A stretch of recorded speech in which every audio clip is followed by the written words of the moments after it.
Is dungeon mastering an art? Hi, my name is Ido Tamir, and today in this Save the Dungeon Master episode, I want to discuss practicing your art. Critical Role, the D&D campaign run by the Dungeon Master Matt Mercer. This show started around 2015, if I remember correctly. This show highlighted how professional a Dungeons and Dragons game can be.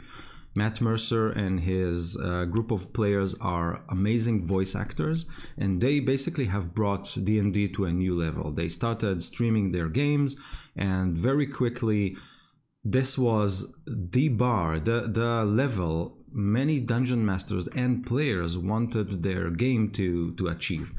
And it caused this Matt Mercer effect people are talking about. This is basically the unrealistic expectation of dungeon masters and players that their home game will somehow resemble in quality, in the quality of the voice acting or the plot or the involvement of the players and the dungeon master. Of course, these expectations are unrealistic because you are watching professionals performing their art. And in our home groups, in the games we play with our friends at home, unless we are voice actors, it's going to be very, very hard to get to that level of expertise. DMs like dungeon masters like Satin Phoenix, Matt Mercer, Chris Perkins, and Matt Colville, they basically have set the bar so high that it sometimes seems that we are somewhat lacking. It's very similar to what I've been experiencing lately in my musical aspirations. I'm an amateur bassist, and the explosion of videos and material on the web caused me to think that maybe I'm so bad at playing the bass. I mean, just go to YouTube and hit simply the word bass player, and you'll get a ton of channels of people who are so talented. They are performing, they are making YouTube video, they seem to be able to play the bass in a way that is so amazing and so up there that for me as an amateur bassist, it seems like, well, I'll never get there, so why even trying? And I think that a lot of YouTube shows and Twitch shows that are focused around Dungeons and Dragons may have done the same bad service to a lot of us players and dungeon masters. If I look at those videos, it seems like my descriptions are dull. It seems like my acting is lacking. It seems that my rules knowledge is somewhat shaky. Those DMs and players manage to be so creative with what they do that it seems like I'll never get there. But actually, the one who saved me is my bass teacher. He told me that looking at all those amazing performers, and it doesn't matter if it's musical performance or creative arts like Dungeons and Dragons, you should get inspired by those people and not get put down. So I asked him, okay, so how do I do it? How do I look at them and try to become like them, knowing that it's very hard to do so?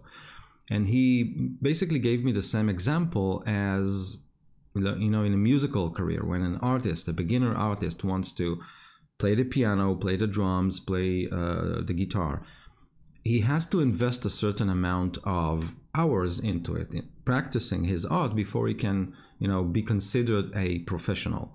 Now, I know that I'm not going to be a professional bassist. Also, I'm not going to be a professional dungeon master, but I can definitely become a lot more, a lot better at it than what I'm doing right now. And he recommended me this book that I want to show you. This is the book, The Practicing Mind. If you look at the title, it looks, or the subtitle, Developing Focus and Discipline in Your Life, it seemed like one of those books that aren't going to give you too much. But I actually really enjoyed reading this book, and it actually helped me both improve my base playing skills and improve my dungeon mastering skills. And I wanted to give you the reason why. I've marked here a section. Oh, this is a magic card. There's a you must work at being more objectively aware. We must work at being more objectively aware of ourselves. We cannot refine any part of our daily thought process if we are not separate from those processes. So that sentence basically gave me the tool I need to improve both in my playing and both in my dungeon mastering. Let's focus on dungeon mastering for this episode. There is always room for improvement. We simply want it to happen, and we must be realistic about it. If I have one dungeon, like one D&D session a week, a 2-hour session a week, this is where we practice our art in front of the audience, in front of the players. This is where we devise NPCs, where we improvise, where we describe scenes, where we react to what the players are doing in the campaign. This is where we actually practice and perform. It doesn't mean that we cannot do some work offline in order to improve the game. Now, in order to do that, two things must happen. One, you want to actually improve, and not all of us want to. Like if I'm playing a 1-hour session of D&D a week or 2-hour session of D&D a week to a group of close friends, and it's more about the social gathering, some pizzas, beers, and we are simply talking, then maybe improving my D&D skills isn't something I aspire to.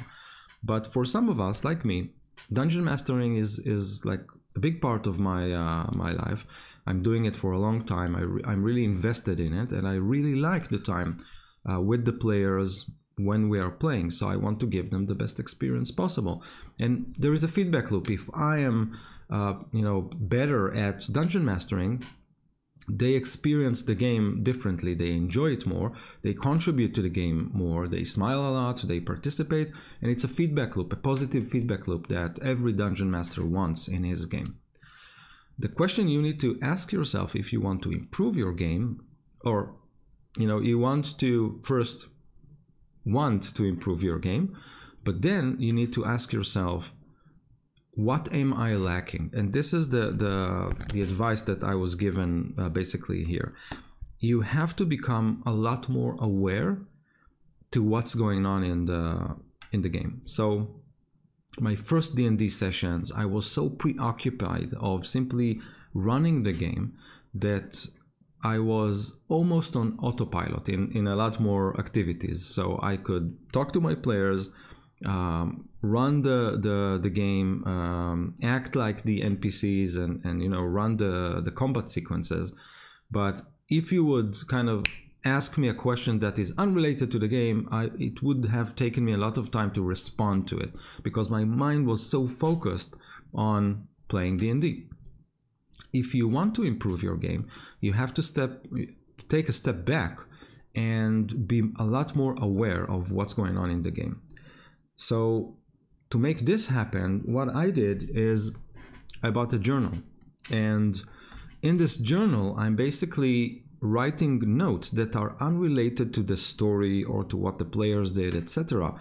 I'm trying to invest some time or some thought to writing down things that I noticed in the game and I want them to change. For example, I had a combat sequence. We ran the combat. It was, 5 monsters against 6 players. And at some point I noticed that my ability to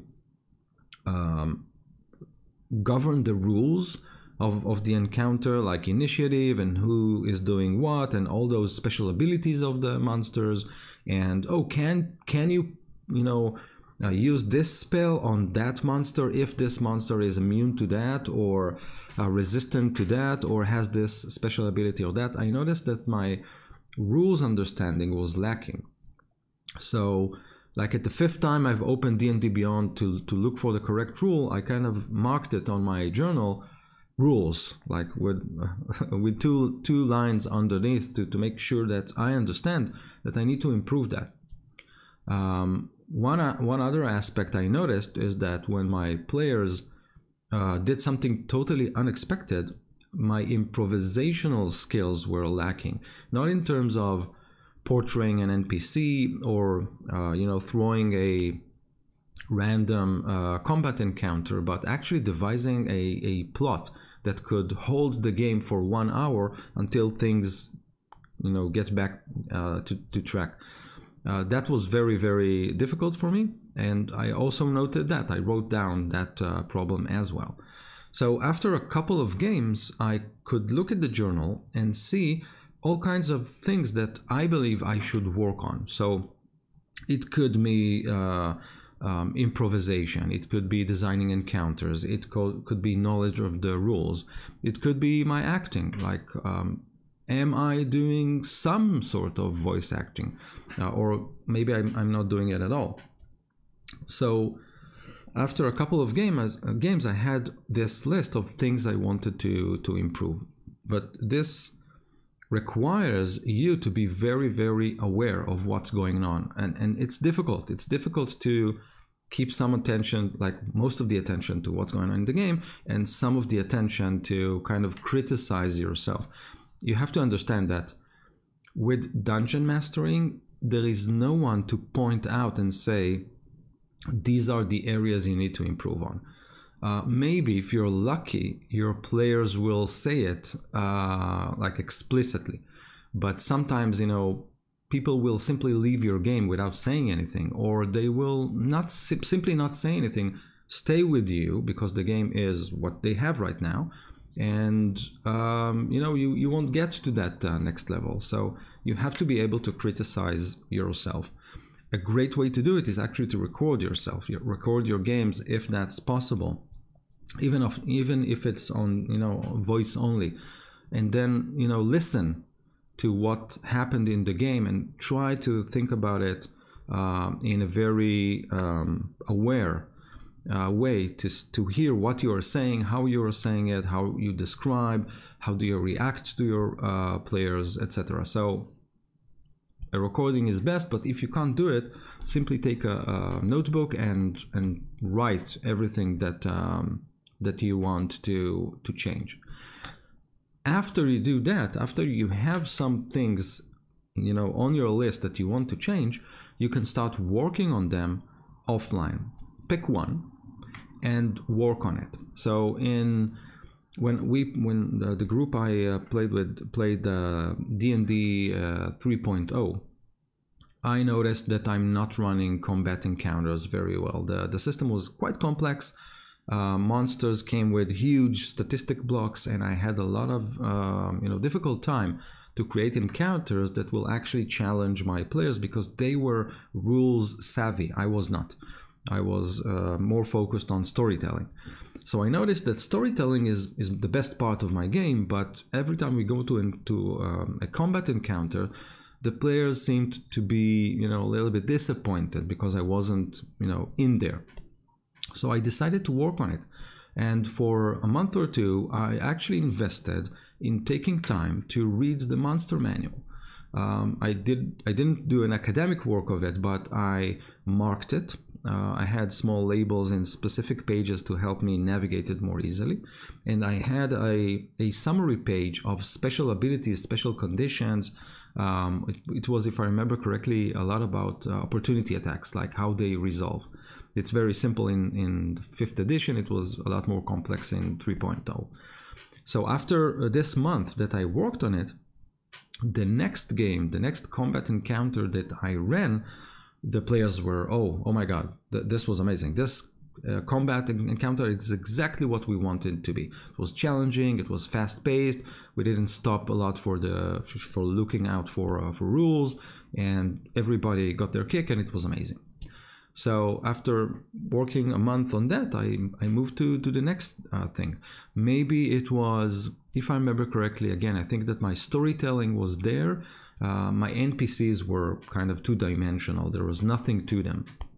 So I worked on that. And it's a matter of reflecting on how you do things, focusing on one specific area that you want to improve, and working on improving it, for a month, for 2 months, for as long as you need. Once you do that, you can go back to your journal and see if items are crossed out from the list. So if you worked on building better combat encounters, go back to the list and see if 6 games from now this issue is not returning. You don't have this issue with building interesting combat encounters. If it's more about storytelling, again, keep noting what's going on in the game. And if you have worked on storytelling, for a month, for 2 months, and you have created a better plot for the next adventure, go to your journal after you have run this adventure and see if the players were happy, if you were happy with how things rolled out. If so, amazing, you've done your work. If not, look at your notes, look at what's going on in your game and see what went wrong. For example, I noticed that running combat encounters is more about the statistics of the monster. It's about designing interesting scenes. It's about terrain. It's about what the monsters say as they fight the players' characters. So sometimes you have to refine. You think that maybe the issue is that you don't know the statistics of the monsters you throw at your players, but eventually you realize it's more about the dynamics of combat. So my first advice is see if you can get this book. I'm not affiliated with, of course not, with whoever wrote it, but simply look it up on Amazon. Get it. It's packed with a lot of advice that is applicable to basically any form of skill, and to me, dungeon mastering is a skill that we can definitely improve on. So that's one thing. Be more aware of what's going on in your games, and use a notebook to write down not plot hooks, not what your players did. Simply online as you play, invest some thought into reflecting on what's going on in the game. Things that are difficult to you, things that are easy for you, things you think you are very good at, and things you feel that the players are less appreciative of what's going on. And once you have that, pick one point from your list and work on it for 2 weeks, for a month. Come back to the game after and see if you manage to improve it. I told you that my personal thing, or my personal challenge, was devising plots on the fly. I have no problem devising plots when I'm on my keyboard alone, but if the players do something really, really unexpected, I had a lot of problem adjusting to that. So in the previous episode of Save the Dungeon Master, I presented this DM's Guild mini adventure that I wrote in order to help dungeon masters who face the same problem. So you have thought of a great adventure leading the players to a specific city, and you have mapped the city and you have all the encounters prepared, but they decide not to go to that city at all and go off the track beyond the boundaries of your map to do something else. What do you do? So in that episode, I have for dungeon masters who had this issue, I prepared a 2-page adventure. Basically, it's something you can pull out of the blue, run to your players. It's the skeleton of an adventure. It contains basically a plot and a dungeon and some notes about how to run it. So this was my way to tackle the problem of, oh my god, I have nothing to run to you now because you have gone off chart. So I created that single module. It's on DM's Guild, and I have created another one, and again posted it on the DM's Guild. It's pay what you want. So you have two modules right now. You can simply print them and put them in your Dungeon Master's binder. The cool thing about it is that the two modules are connected. So if you run a campaign to your players, they go off track, you run the first module. You try to get back the campaign on track, move it on, and when the players veer off again, and they will, you can simply pull out the next module. And the two are connected, so your players will feel as your campaign has two arcs running in parallel, which is kind of cool. So this was my take on, is dungeon mastering an art? I certainly think so. I can think that as any artist we can improve our art, but we simply have to be aware that we want to improve, and we have to take note of what's going on in our games. My personal challenge was devising plots on the fly. The way I decided to handle it is to simply be more prepared. Devising plot or practicing on devising plot is a very, very hard task.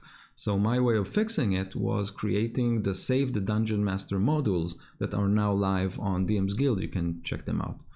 I hope this is useful for you. Let me know in the comments what do you think about your challenges in dungeon mastering, and if you like this channel, of course, like this video, subscribe, and I'll see you next time.